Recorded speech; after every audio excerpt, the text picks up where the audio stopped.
non nos van mover, non nos van mover como piñeiro perto da ribeira, non nos van mover.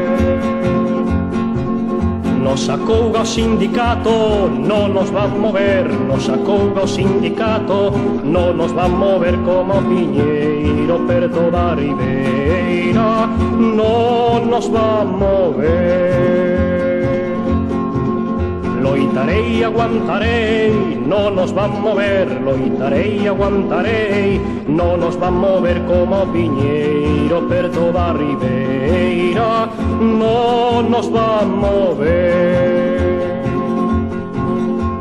O sur e o norte xuntos non nos van mover, o sur e o norte xuntos non nos van mover como piñeiro perto da ribeira, non nos van mover, non nos van mover.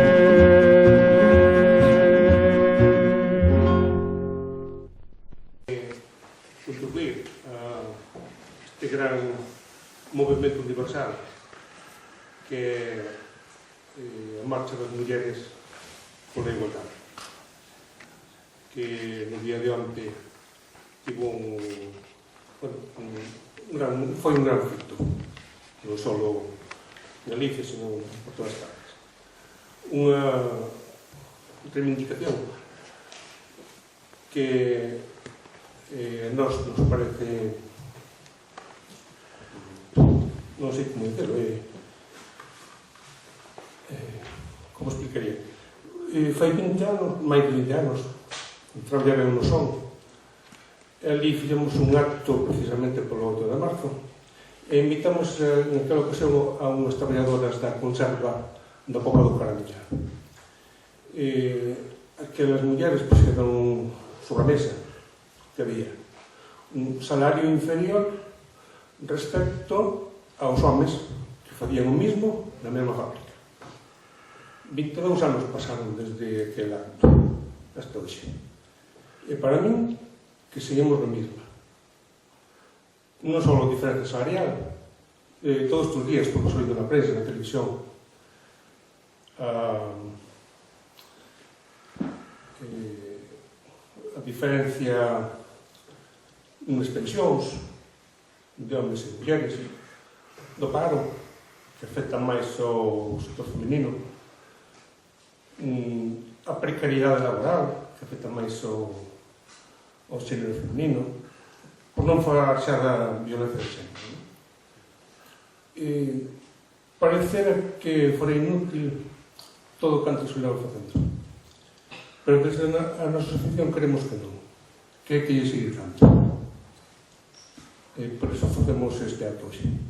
Para o que limitamos, e quero agradecer a súa presencia, estas 4 renomeadas mulleres, todas elas docentes, autoras de estes libros que queremos presentar en este acto, ¿no? Digamos que a nosa contribución a esta xornada do 8 de marzo. Ao meu lado está Chis Oliveira, pontevedresa, docente no Instituto Bóveda de Vigo, se parece, hasta a súa jubilación recientemente. Autora de numerosos traballos. Quero reseñar os seus materiais para pensar o amor do ano 94, educación efectiva sexual na adolescencia, que, se non me equivoco, foi a súa tese doctoral. Logo, unha educación sentimental do ano 95, aprendendo a ver a desigualdade no ano 2002, comentario de texto para a selectividade de filosofía, unha historia de filosofía de segundo de bachillerato do ano 2001, así como currículum de historia da filosofía de primeiro bachillerato do ano 2000. Ten algúns premios dignos de destacar. Un nacional de educación social do ano 95 e un premio Irene do Ministerio de Educación ano 2009. Xusto ao seu lado, amada Traba, Esther, tamén docente, licenciada en... Mesmo do Faro. Mesmo do Faro, de Fisterra. Licenciada en filosofía tamén. Non, socioloxía. Socioloxía. Ciencia política. Socioloxía. E profesor na Universidade de Vigo, pero dá clase en Pontevedra, na Facultade de Ciencias de Educación de Pontevedra. E tamén autora de numerosos traballos, entre os que quero salientar a súa avaliación do primeiro plan de igualdade do Concello de Vigo, e máis o segundo, dos anos 99 e 2004. Traballos como estereotipos de xénero e demanda educativa, política de igualdade nos concellos no 2007, feminismo e sociedade do ano 2008. Seguido dela está Inma López Silva, de Santiago, doutora en filoloxía galega, profesora en filoloxía en un tempo e hora de teatro na Facultade de Arte Dramático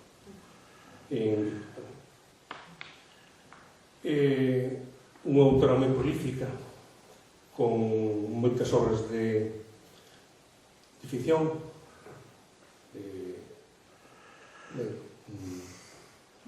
novela e algún outro ensayo. Algúnas das súas novelas teñen relevantes premios, como por exemplo o de novela curta Manuel Obrero Rey por Canción de Amor. Foi un relato de moitos anos. Non me acordo a título. Bueno, seguro que lembra mellor de Xerais do ano 2002, de Concubinas.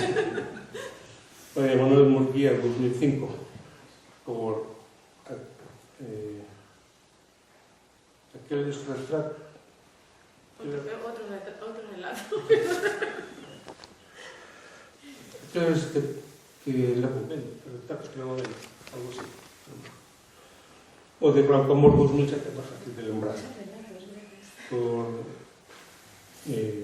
memoria de cidades en tamén o de Rosada Diega do 2017, aqueles anos, aqueles días en que éramos malas. E finalmente Carme Adán, doutora en filosofía e autora de un sinnúmero de tratados de filosofía, escritos en filosofía, profesora no IES Politécnico de Vigo. Foi presidenta da Aula Castelao de Filosofía durante varios anos, parlamentaria polo BNG desde 2005 a 2009, e durante o goberno do Partido secretaria xeral de Igualdade da Xunta de Galicia, autora de Feminismo e Coñecemento e máis este libro que os presentamos. Ben, feitas as presentacións, quixera que falaran elas da súa obra unha por unha neste mismo orden, se parece. Neste mismo orden, sí.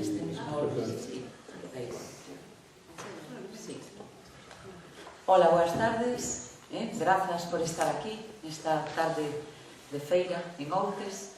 Nos estamos encantadas de vir por aquí a dar unha volta, a pena e non poder quedar, porque tamén temos un trajín bo, todas as que estamos aquí con estas campañas do 8 de marzo e as presentacións do libro, porque esta zona nos gusta moito. Pero bueno, aquí estamos e vamos a contarvos un pouquiño de que van os nosos libros. O noso é unha aposta para abordar o tema que nos parece que é un tema fundamental no século XXI, que é pensar como queremos amar, como queremos ser amadas, como podemos mellorar a nosa vida persoal e, polo tanto, social a través duns vínculos, dunhas relacións máis armónicas, máis satisfactorias. Porque coa nosa práctica docente e, ademais, tendo en conta todos os estudios que hai, é bastante evidente que as relaciones sexuais incluso podíamos falar de que son un fake, como din agora, que son un fraude, que a xente vai cunhas expectativas e se encontra outras cousas. Tamén as relacións amorosas están tinxidas de toda unha mitoloxía que fai que poñamos unhas expectativas no amor que logo non se corresponden ca realidade, porque, como ben decimos, e son mitos, sabemos que son falsas verdades, que contos que nos contaron de nenas e de nenos e que van prendendo de cara a facernos creer un conto que logo nos damos de bruces coa realidade e chocamos, efectivamente. Entón, nós temos claro que a amar aprendemos, esa é unha das teses do noso traballo, e que se temos aprendido mal, e incluso é o que decimos, que aprendimos a mal amar, aprendimos a non ser quen de coidármonos, de atendernos, aprendimos a que as relacións moitas veces non son tan, digamos, cariñosas, tan boas como poderían ser para o noso benestar, e que moitas veces, pois, sin querer, nos relacionamos dende certa agresividade, dende certa presa, dende pouca atención, e nin que contarvos co que está a pasar no momento en que estamos a vivir, que é o momento desta hipermodernidade, onde aí xa agroman toda unha serie de tendencias que teñen que ver coa economía e co movimentos sociais que estamos vivindo, que nos levan a vivir eses amores líquidos, rápidos, sin quererlle dedicar tempo, impregnados por un imaginario sexual pornográfico, porque é onde a xente ten o referente.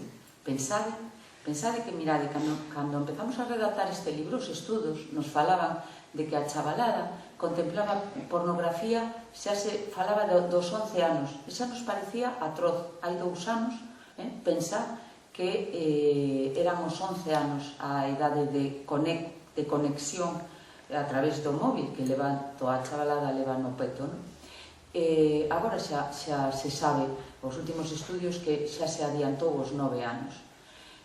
Vos podería comentar datos, pero para isto temos máis polo miúdo no libro, pero incluso, por exemplo, non sei se lembrades que as vacinas deste virus do papiloma humano, que está tan extendido nas mozas e que aporta o cancro de útero, esta vacina estaba prevista para os 14 anos.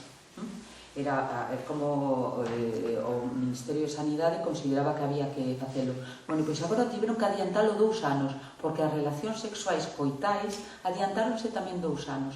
O sea que estamos a vivir un mundo un pouco convulso a certos niveles, porque, e digo convulso, porque se isto fora dende o prazer e dende o benestar, pois só teríamos que tirar foguetes, pero resulta que nese mundo no que están a vivir a nosa mocidade hai moito dor, moito medo, moita insatisfacción, inseguridade, e cando te achegas dende a docencia ou dende o traballo social ou dende a sanidade, te achegas á mocidade, daste conta de que este é un problema que non é satisfactorio nin para as mozas, que se creen que teñen, que este é outra das teses do noso libro, que creen que é un problema delas particular, que elas non teñen satisfacción, que están inseguras, que teñen que facer cousas que non lle gustan porque creen que é a única maneira de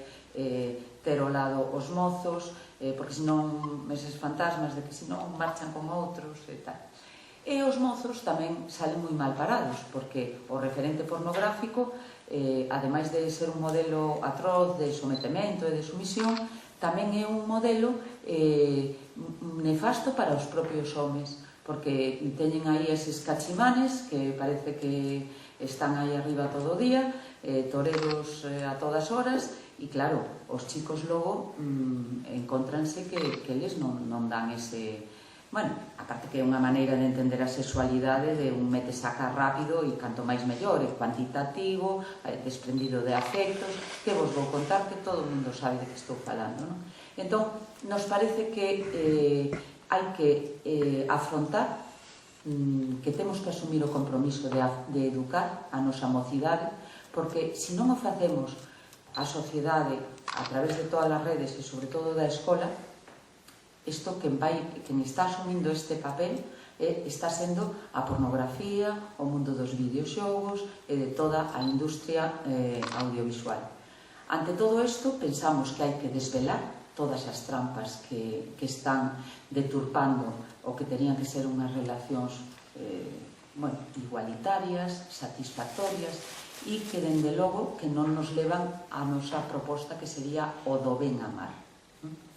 Non me quero estender máis porque quero que falen todas e aquí a miña colega ainda vos vai contar un pouquiño máis do noso libro. Bueno, pois en principio, boa tarde e agradecervos, reiterar o agradecemento por estar aquí hoxe escoitando a presentación destes libros. Bueno, a min gustaríame partir precisamente da iniciativa editorial. Hoxe non hai ninguén aquí, lamentablemente, porque hai moito traballo neste momento, presentacións de libros e demais, e entón vou asumir un poquinho ese papel, que me parece importante. Cando a editorial enfrenta a tarefa de iniciar unha colección que se chama Feminismos, pois pensa en temas importantes para despegar, e evidentemente, bueno, pois estes 3 libros son representativos do que vai ser a trayectoria. Por que? Falando, sobre todo cando xa que iniciou a presentación e falou das fendas tremendas que afectan a desigualdade, non? A fenda salarial, o teito de cristal, a precarización, todas esas cosas que, digamos, afectan as cosas de comer, por así decirlo, que pensamos, sempre asociamos coas cosas de comer e coas posibilidades de supervivencia. Pois dicimos, bueno, a ver, que pinta un libro nunha colección de feminismos que fale do amor, parece como unha especie de, non sei, de saída de mar. E justamente nós pensamos que o amor é un tema central, porque está moi enraizado, non o sentimento amoroso, así visto a primeira vista, aquilo que podemos pensar que xurde de forma natural dos seres humanos, non? Nos enamoramos ou amamos, pois amamos como nais ou como pais, ou amamos como irmás, amamos porque nos relacionamos coas persoas con máis ou menos intimidade, as queremos, as apreciamos, é dicir, temos a nosa vida se conforma dun poliedro amoroso, pero pensamos que eso xurde espontaneamente, e isto non é certo. Nos amamos a partir dunha construcción social previa, dunha construcción que ten que ver, evidentemente, co material tamén, coa reproducción do material. As institucións, polo tanto, que dan lugar ás relacións amorosas, unha das máis importantes, poderíamos decir, é precisamente a institución da matrimonio, da parella monógama, non? A partir da cal se configura a familia recoñecida, avalada, legitimada por toda a organización social, xurídico, política e económica. E justamente aí é onde ten lugar toda esa relación que baixo que todo o mundo, bueno, máis ou menos, espero que máis ou menos se vaya entendendo, as relacións patriarcais, que son relacións de dominación, pois, podríamos decir, contamina o que en principio podría ser algo como natural, unha manifestación do mellor que temos como seres humanos, que é a capacidade de amar. O certo é que, como o amor se vai construindo en función desos elementos culturais e desos elementos estruturais, pois como amamos ben definido socialmente, a quen amamos, e como amamos está definido de tal maneira que, como para construir ese patriarcado, se construye sobre relacións de xénero binarias, homes e mulleres, masculino e feminino, algo que non ten que ver coa nosa biología, sino que ten que ver coa natureza social, esa outra natureza, que realmente lle dá cobertura ás nosas capacidades innatas, pois resulta que se construye no patriarcado de forma desigual, e que, polo tanto, o núcleo duro do patriarcado está precisamente nas relacións desa monogamia heterosexual e patriarcal, esa monogamia que oprime as mulleres nesa institución matrimonial, nese tipo de relacións. Está tan interiorizada que non a vemos, pero o feminismo se dedicou desde o principio prácticamente non, desde o principio realmente, a desvelar como as relacións amorosas poñían as mulleres no lugar de amar, de ser as que coidan, as que aman con ese amor xeneroso, e os homes no lugar de ser amados. Esa construción amorosa que coloca as mulleres no lugar de seres para o amor, de seres que teñen que amar, digamos que configura unha relación de debilidade e de dependencia, que logo ven con toda a cobertura da mitoloxía da que falaba Chis. O sea, nós a través dos mitos amorosos, homes e mulleres, aprendemos a amar de unha forma diferente. De tal maneira que as mulleres se nos embauca cos mitos chamados mitos románticos, mitos do romanticismo, sobre todo nesta sociedade dos medios de comunicación, e os homes tamén, porque os homes tamén aprenden a amar desde os seus propios mitos masculinos, que son o da dominación, o da autonomía, o do heroe, o do home malboro, os que ustedes máis sanos sabedes ao que me refiro, o do Don Juan, o do provedor, se queredes, non? E todo eso configura que as persoas, ao final, nos fai débiles a todas as persoas. Esta construcción binaria, esta construcción de xénero patriarcal, debilítanos a todas as persoas. Entón, nós, o que traballamos neste libro, basicamente, é desvelar por que o amor preocupa neste momento, e que preocupe neste momento e que este en crisis, ten que ver con que o avance precisamente do feminismo desvelou e está facendo que as mulleres non asuman ese papel de seres sometidos, de obxectos ao servicio ou seres ao servicio de ese poder patriarcal. Eso foi a primeira, digamos, a primeira embestida, pero hoxe, como consecuencia tamén do debate a partir do feminismo, tamén da reivindicación de outros colectivos que non asumen esa construción do xénero, nin asumen a heterosexualidade. E iso nos últimos tempos se combina con unha sociedade que cada vez está máis orientada ao individualismo, ao consumismo, á ferocidade dun sistema que nos convirte basicamente en consumidores e ao final en convertirnos, incluso chegar a convertirnos as persoas en obxectos de usar e tirar. Isto é un torpedo na liña de flotación do que viña sendo a suposta armonía precedente, non? Que se fundamentaba en que as mulleres se ocupaban de todo o cuidado por amor, o que se o pasamos a números ven sendo o 50% ao produto interior bruto, un pouco menos e claro, pero desde logo unha boa cantidade, de forma gratuita e de forma non recoñecida. Claro, cando os mulleres din, oye, nos non queremos estar aquí, entón, hai que configurar o mundo de outra maneira. Hai que tratar de darle resposta a estas inquietudes, a estas incertidumbres e a estos desequilibrios e realmente crisis, que se podría chamar, do modelo amoroso e as súas consecuencias no modelo de organización social. Así que nós, capítulo a capítulo, vamos primeiro presentando que é unha configuración do que é o amor e os modelos amorosos e esa apertura de miras ao amor, non centrándonos precisamente tratando de evitar que o noso discurso recaia precisamente na centralidade da relación monógama heterosexual, senón todo o contrario, dar unha sensación de que o amor é moito máis, traballando desta maneira, e non só no amor sexoafectivo, sino en todos os amores que conforman a urda, a urdimbre, donde todos os seres humanos realmente podemos existir, non? Sin esa urda de amores non teríamos ningún tipo de acougo, ese acougo. Ao final, nunha sociedade que nos precariza, nunha sociedade que nos convirte en obxectos, aí pode estar unha das respostas, ou vai estar unha das respostas necesarias para a supervivencia, entendido? Cando traspasas todo eso e tratas de trasladar o meu amor, o amor que necesito sentir, ao amor que todas as persoas necesitamos sentir, e pasar do discurso individualista do eu ao discurso colectivizador do nós. Nos vamos capítulo a capítulo, sobre todo os primeiros capítulos son máis nesta liña que vos quero contar, pero cando abrimos abrimos esta caixa chea de cousas que claro, que a marmita esta que ten o amor, que é un tema inagotable, simplemente este libro que en principio estaba pensado para un ensayo de 150 páxinas, sin querer se nos convertiu en 350 e dende logo que quedaron seguramente non, con toda a seguridade, infinidade de temas a tocar. Tratamos de facelo cunha linguaxe próxima, como se estiveramos falando, nos escoitábamos logo ler en alto, de tal maneira que nos decíamos, sí, ahora se entende, tratando de fuxir dunha linguaxe académica e tratando de facelo o máis coloquial posible. Esa era a nosa idea e polo que nos veñen dicindo parece que o logramos bastante.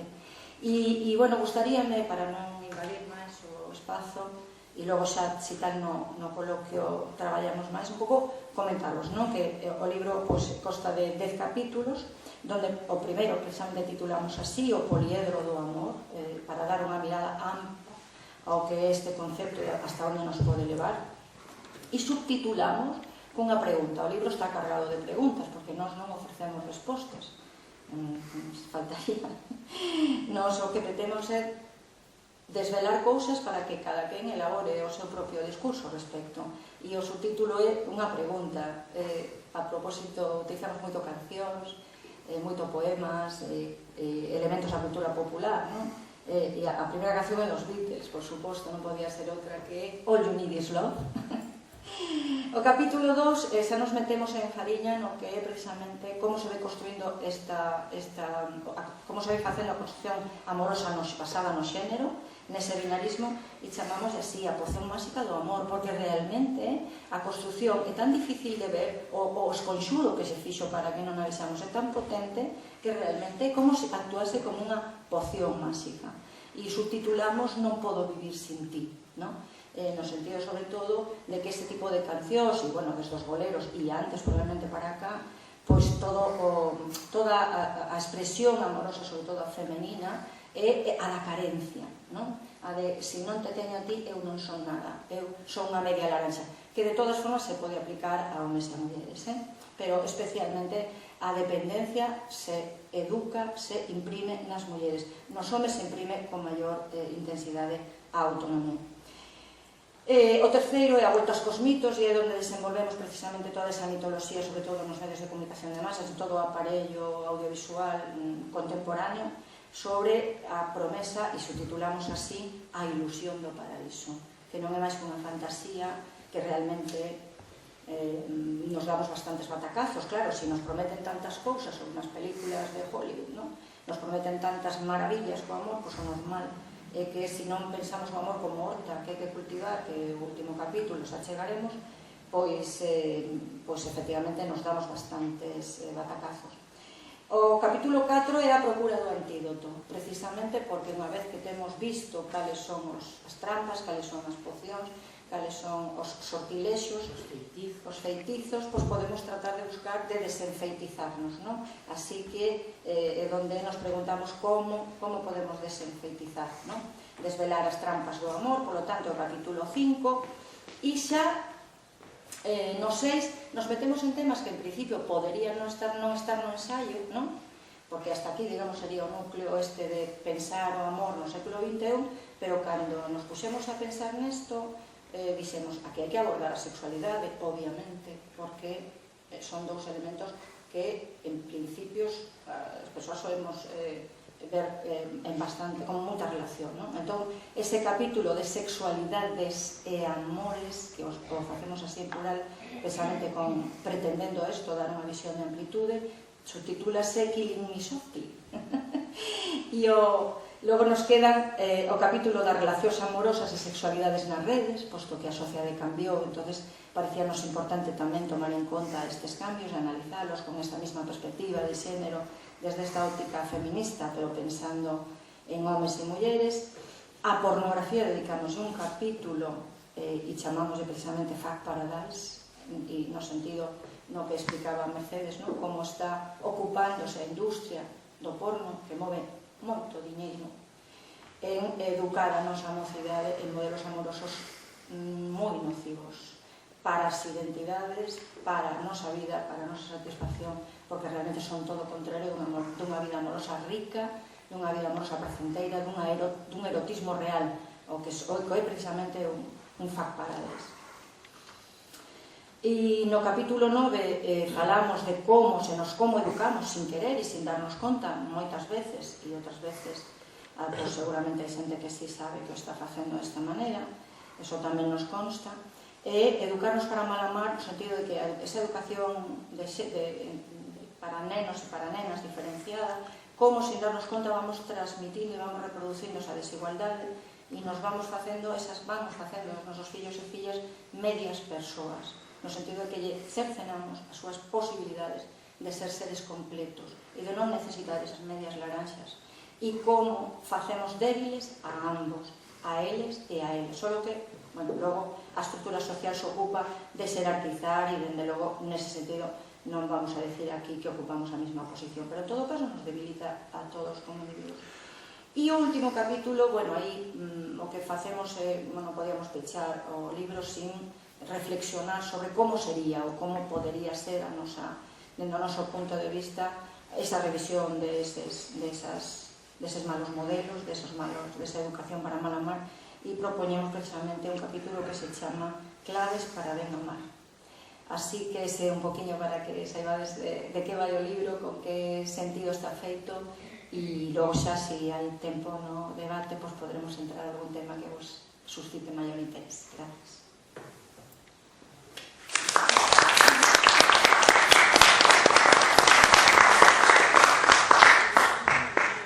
Boa tarde a todas. Quería agradecer a Asociación Terra de Outes que nos convide a presentar os nosos libros, porque en isto demostra que o asociacionismo ten moito que dicir sobre os intereses culturais da xente, que non todo é a cultura do entretenimento, que se adoita a creer que é o que interesa e o que gusta, así que moitas grazas.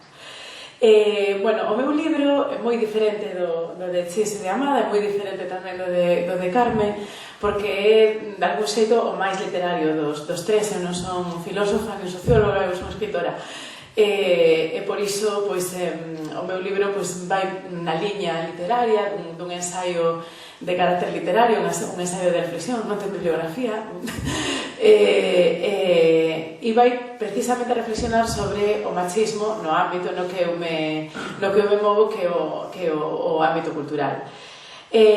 Por que? Pois porque o mundo da cultura é mundo, contra o que moita xente pensa, hai nel o mesmo machismo, ou se cadra incluso máis, que en calquera outro espazo da vida ou da sociedade. Basicamente porque tamén contra o que moita xente pensa, o mundo da cultura se basea en relacións de poder, en relacións económicas, e ali onde comparece o poder e o diñeiro comparece, por suposto, o machismo. O patriarcado é o gran amigo do capitalismo e o feminismo é o gran inimigo do capitalismo e do patriarcado, e por iso me parecía interesante demostrar, que case como a modo de estudo de caso, demostrar que no mundo da cultura acontecen as mesmas cousas que acontecen noutros lugares, ou que, coas súas particularidades.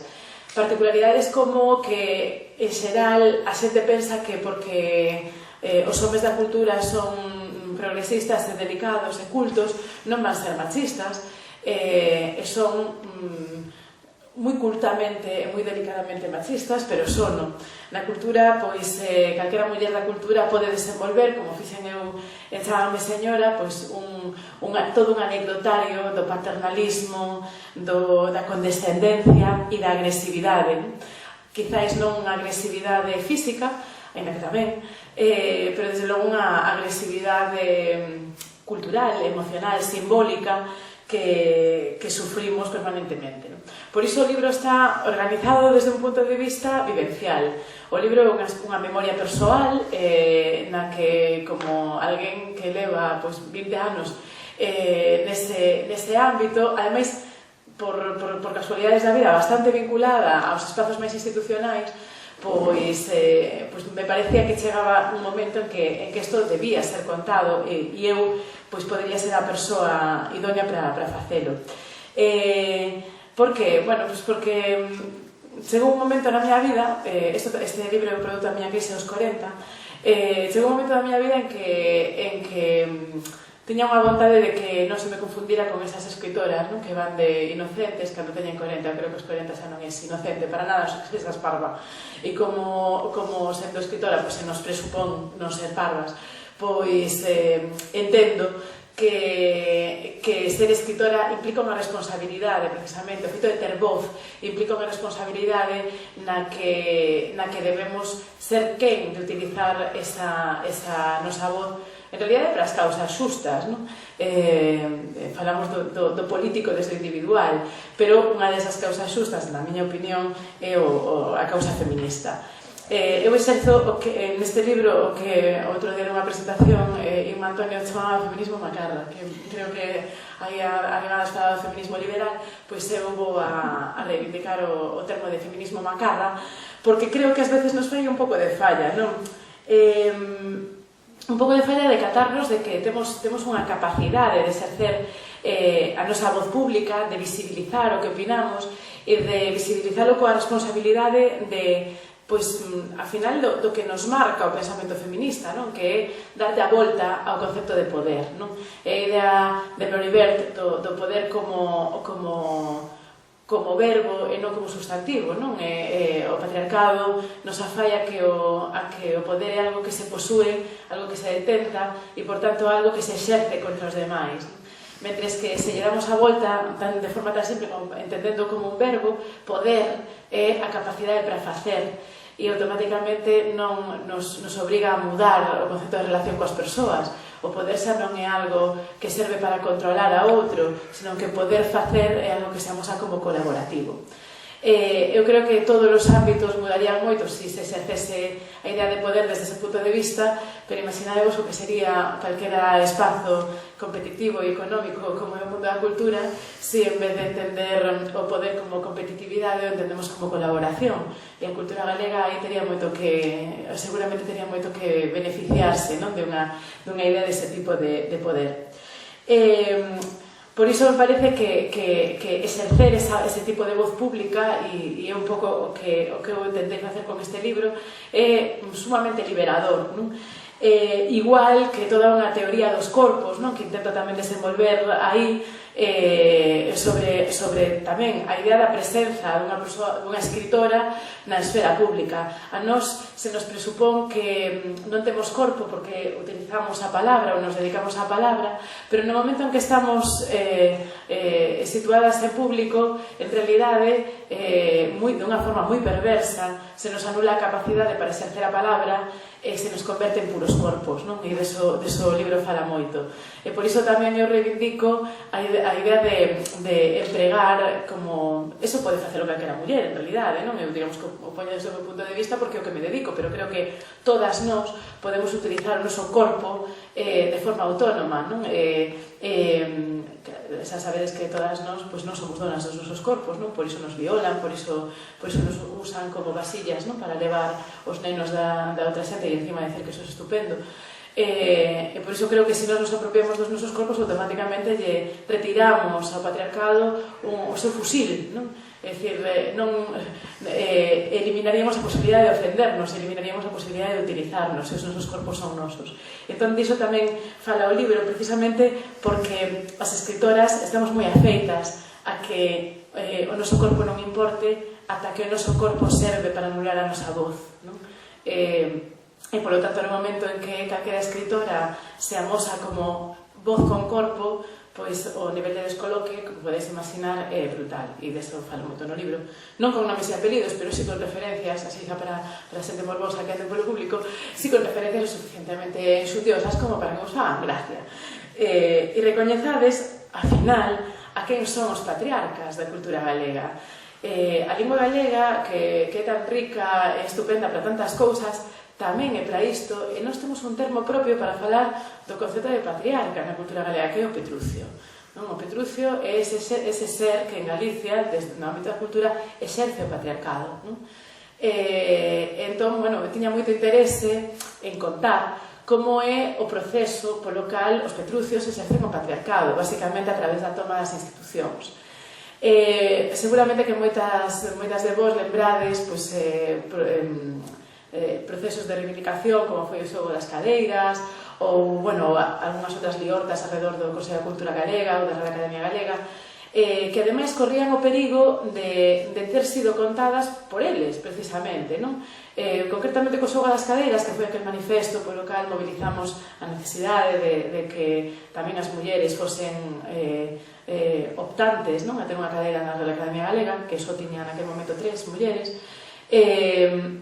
Pois con este tema pasou unha cousa tan curiosa como que ese proceso que algunhas iniciamos precisamente para conseguir o que finalmente se conseguiu, que foi a progresiva optación de mulleres a RAC, acabase sendo contada por eles como se eles fosen os grandes adalides do movimento feminista en favor da entrada de mulleres nas academias. Algo que, ademais, é tremendo se unha se fixa no que se dixo de nós, no que eles mesmos dixeron danos e que estaba recollido na prensa. Entón tamén me pareceu interesante e necesario deixalo escrito por min no papel, porque ao final nos estábamos decatando de que as voces que contaban isto non eran as voces das protagonistas, non? Eran as voces deles moi interesadamente. Eu creo que todos esos exemplos e todas esas anécdotas que fun colocando no libro van orientadas a demostrar que podemos exercer a nosa voz feministamente, que podemos, e digo feministamente para non dicir femininamente, entendedes o matiz, non? Eu creo que podemos escribir feministamente, esa é unha forma de contar as nosas ficcións desde a nosa liberdade, evidentemente, pero con unha perspectiva que coloque a mirada no feminismo, o que non significa que teñamos que facer un panfleto, non? Pero desde logo que nós podemos contar as historias de outra maneira, nos debemos situar as historias que contamos na ficción e na nosa presenza pública nunha perspectiva que se non o facemos nós non o fará ninguén. E eu creo que esa é a responsabilidade, non? Temos moitas responsabilidades, non? Creo eu, as persoas na vida, pero creo que as persoas que escribimos e que temos ese privilexio ás veces de lanzar a nosa voz é precisamente aproveitala para intentar facer o mundo un pouco menos injusto, e o mundo, o patriarcado, má que lle pese a algúns, pois debe ser de outra maneira. Ao final, este libro me está dando moitas alegrías, pero unha das alegrías máis grandes que me está dando é precisamente a resposta dos homes. Curiosamente, eu esperaba, en realidade porque ao final casi me acabo crendo o discurso patriarcal este de que as mulleres son nos len mulleres, cando en realidade, en xeral, son as mulleres as que len todo, o dos homes e das mulleres. Entón eu me esperaba o que pasou finalmente, que foi un clamoroso silencio por parte dos Petrucios, non esperaba menos, pero sí que non, a verdade é que tampouco esperaba a resposta de moitos lectores, varóns, que leron o libro e quixeron contarme a súa lectura e a reflexión que eles facían. E iso tamén me fai pensar, precisamente, me fixo pensar no imprescindível que é esa complicidade, non? Non podemos facer unha revolución que atinxa a media poboación oprimida sen que a outra media, non digo a totalidade, pero sen que parte da outra media queira rematar con esa injustiza, non? Eu creo que aí a literatura ten moito que facer, non? Porque a literatura ao final debería ser lida por todas. E non me estendo máis porque ainda ten que falar Carme, e ademais temos aí o coloquio para poder afondar en todas as cuestións que queirades. Agradecemos moito que viñerades e nada máis, pues ahora learé los libros.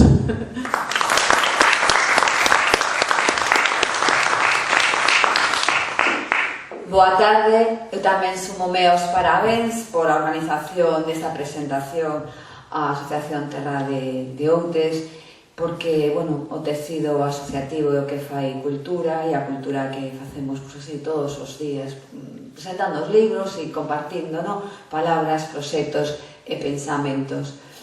Eu creo que un día igual de resaca e de festa ao mesmo tempo, porque onte foi un día importante, non foi un 8 de marzo calquera, foi un 8 de marzo, despois do 8 de marzo non calquera, o ano pasado, o 2018, no que seguramente, cando décadas despois se analice, se mire a historia, marcará un fito, este e o anterior, seguramente este final desta década.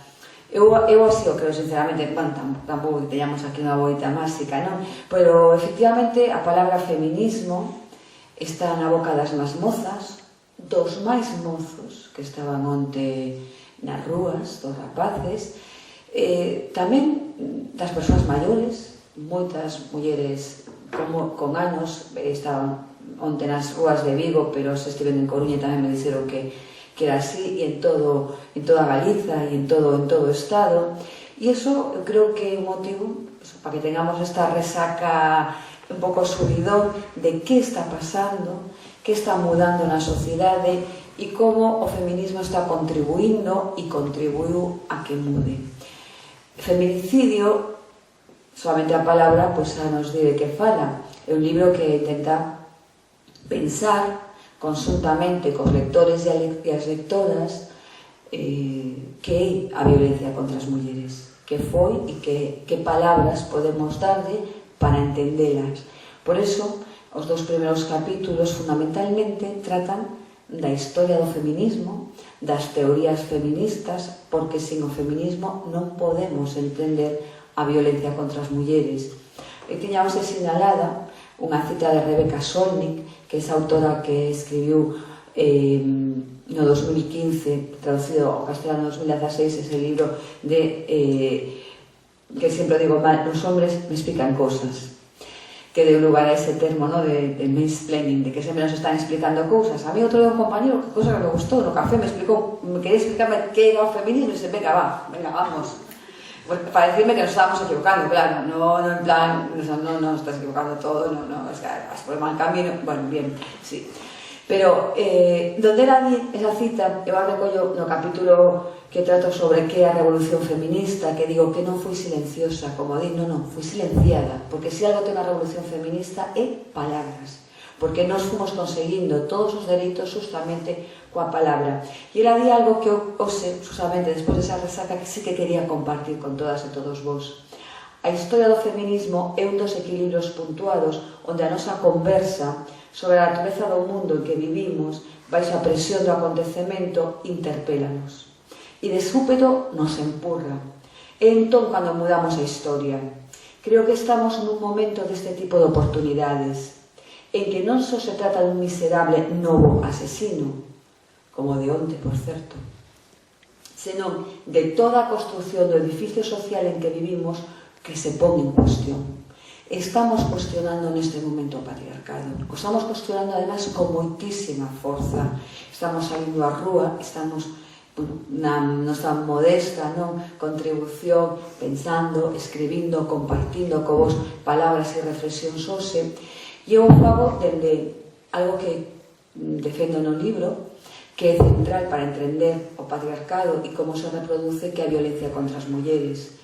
Defendo unha tese, outro día me decían en Muros, que nunca escritora, eu creo que hai algunhas autoras que tamén a utilizan, de que a violencia contra as mulleres, a violencia de xénero, non é unha desigualdade máis, sino que é onde se fundan todas as desigualdades, o que é o elemento constitutivo do patriarcado que utiliza para que se reproduza, educándonos as mulleres na dependencia, se explicaron as compañeras na perspectiva do amor, romántica, da sexualidade, e fundamentalmente no medo á liberdade a través da violencia. Por iso, sin nos previos de como chegamos hasta aquí, nesa historia do feminismo, é difícil comprender a importancia que ten que non nos digan que isto é violencia doméstica, non. Isto é violencia contra as mulleres, e nos costou moito que se entenda que é violencia de xénero, e se explica porque existe unha desigualdade entre homens e mulleres, e o grupo dos homens utiliza, como grupo, estamos falando, como grupo, esa violencia sobre as mulleres. E podemos dar un paso máis, porque non? Porque a historia son pasos, e eu coincido con Rebecca Solnit que estamos en un momento que é unha oportunidade que pensemos que significa feminicidio, ainda que a veces a violencia nos interpela con dureza. É certo que hai mulleres que son asesinadas por ser mulleres, iso, ser mulleres é un factor de risco. Bueno, se pensamos que unha de cada 3 mulleres europeas van a sufrir, europeas que está medido, seguramente se poñemos a nivel global, sería unha de cada dúas no mundo, pero unha de cada 3 mulleres vamos a sufrir violencia ao longo da nosa vida, pois nos damos conta que este termo non é un termo exagerado, e de feito é así que a Real Academia Española fai escasamente par de meses o aceptou, e non creades que aí todos son feministas, non sei, e máis hai moito de academias e non en ese libro non, o aceptaron pola presión social que as mulleres e tamén os compañeiros que acompañan neste camiñar fixeron para que aceptaran xa nese dicionario, ahora vamos a ver se o dicionario galego se a Real Academia Galega tamén o acepta, que as mulleres temos un factor de vulnerabilidade social máis en función de ese patriarcado. E digo vulnerabilidade porque eu sí que, intento en todo o libro fuxir da victimización. As mulleres non somos víctimas e non queremos estar en ese espazo da victimización. Temos que ter cuidado con as campañas, tamén nos centros de ensino, de que non se nos coloquen no sitio da debilidade nin da victimización, sino no espacio de recoñecer, como a estrutura social sí que nos fai máis vulnerables socialmente, para que, en ese medo de que le decimos ás mozas, ten cuidado, non fagas isto, ten cuidado, a responsabilidade cae sobre ti, si vas polo camiño que non é adecuado, dende aí ese patriarcado ten máis posibilidades de reproducirse. E xa, rematando, a mí unha cousa que sí que en todo o camiñar da violencia, como xa comentou Usual, fuse que traese a igualdade, co cal estive en contacto con moitas mulleres víctimas de violencia. Nese momento nos tocou redactar a Lei Galega contra a Violencia, que era algo, foi un traballo importante. Despois, como deputada, moitos debates sobre violencia, e sempre hubo algo que eu creo que, e agora o recoñezo, que se nos quedaba igual o tinteiro, ou que non traballamos o suficiente, e que afortunadamente as mozas e todos os movimentos, e onde o veía nas rúas, sí que o están traballando. Salir a reivindicar que nos crean. Que no libro, utilizo un termo aí que é o de injusticia epistémica que sufrimos as mulleres, pero un dos grandes problemas é que as mulleres somos educadas en ese medo, que tamén é en esa vergoña de afirmar e de sair a contar que fomos agredidas, ou que fomos violadas, ou que sufrimos malos tratos, ou que vivimos unha situación de violencia. Romper iso, e por unha banda contalo, como foi o movimento Me Too, axudou moito as concentracións e a esa saída masiva as rúas. En Galicia tuvimos tamén ese movimento Prin Acoso, que tamén mostrou nas redes sociais todas as historias de acoso e de agresións que puso en marcha o Concello de Pontevedra. Eu creo que ese sair fixo que cada vez nos estemos plantexando a necesidade de ter máis credibilidade, nós como mulleres, querer máis cando contamos esa historia de maltrato, e obligar as institucións, fundamentalmente, a iso que se chama xudicatura, o legislador, todo o que ten que ver co mundo do dereito, a que nos crean, a que non poñan sempre a nosa palabra como mulleres en cuestión. Por iso, o último capítulo fala un pouco desa idea que nos queremos que o dereito a unha vida libre de violencia sexa un dereito fundamental.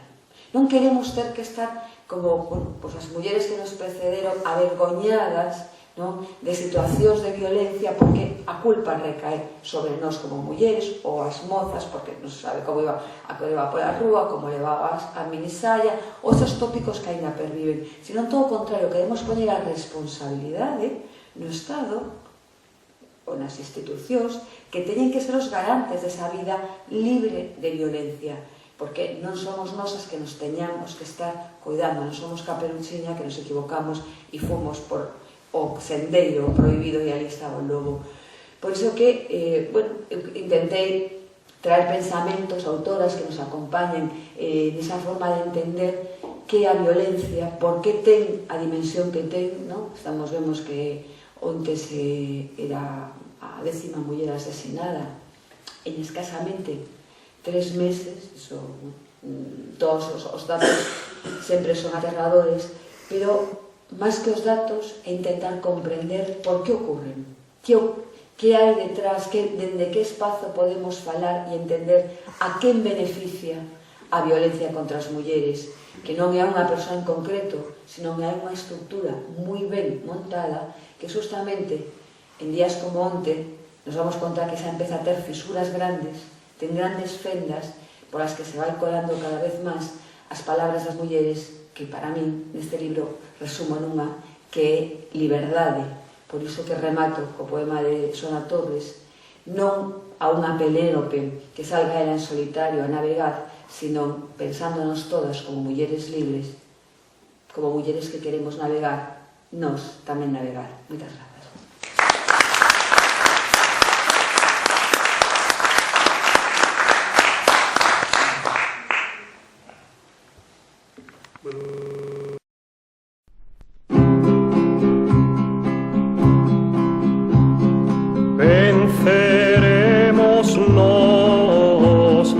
Venceremos nos, algún día venceremos, dendo fondo da noite, dimo corazón, que algún día venceremos. Collidos das mans, coas mans de todos faremos un camiño na noite, dimo corazón, que algún día venceremos.